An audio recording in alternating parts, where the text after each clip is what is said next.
HOA Karen's entitlement had reached new heights.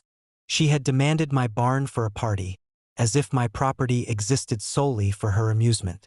What she didn't realize was that my 3,000-pound bull, Titan, had already been stationed inside, and my elite K9 squad was fully prepared to enforce security.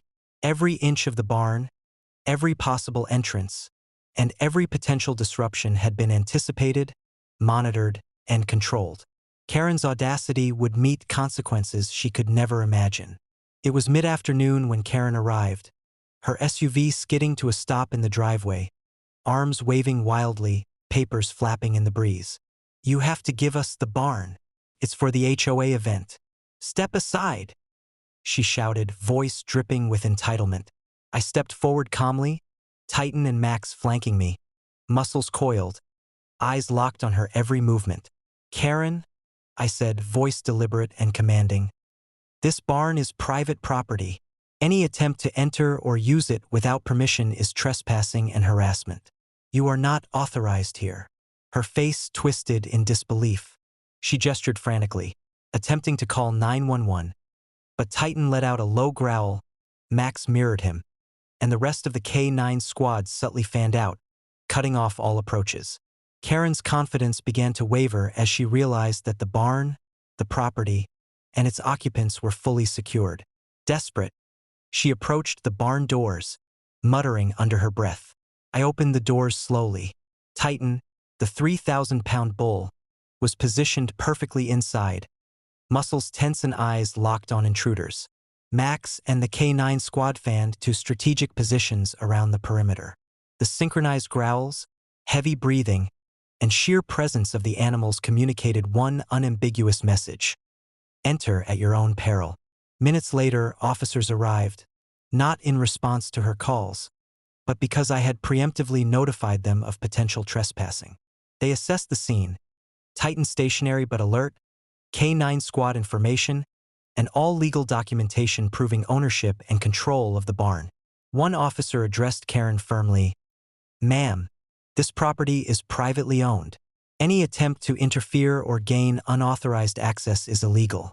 Step aside immediately." Karen's face went pale. She waved her papers helplessly, muttering incoherently. Titan pawed the ground lightly, Max growled low, and the rest of the squad subtly shifted positions, forming a complete barrier. Karen's bravado evaporated instantly as she realized she had no leverage, no authority, and no escape from consequences. Desperate, she attempted a step closer, but the synchronized stance of the bull and K9S communicated a singular message: leave now or face immediate danger. Karen muttered under her breath, retreating toward her SUV, her confidence shattered. Officers ensured she could not return or harass anyone on the property. By mid-afternoon, the barn was calm, the property secure, and the lesson unmistakable. HOA arrogance, entitlement, and imagined authority are meaningless when faced with preparation, legal ownership, and elite animal enforcement. Neighbors passing by whispered in disbelief. "She actually tried to take his barn?" one said. I smiled faintly. "She underestimated law, authority, and loyalty. That's a mistake you only make once." Karen's humiliation became legendary. Her audacious demand for the barn failed spectacularly. Authority, preparation, and controlled enforcement ruled every inch of my property, leaving no room for entitlement or intimidation.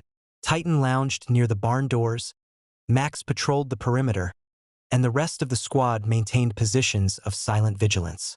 As the sun set, the barn shimmered under golden light. HOA Karen, or anyone foolish enough to overstep boundaries, would never dictate terms here again.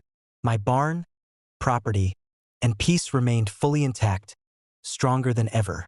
Karen's audacity had met precise, unavoidable consequences, and the neighborhood now had a cautionary tale about entitlement crushed by preparation, authority, and the loyalty of those who defend it.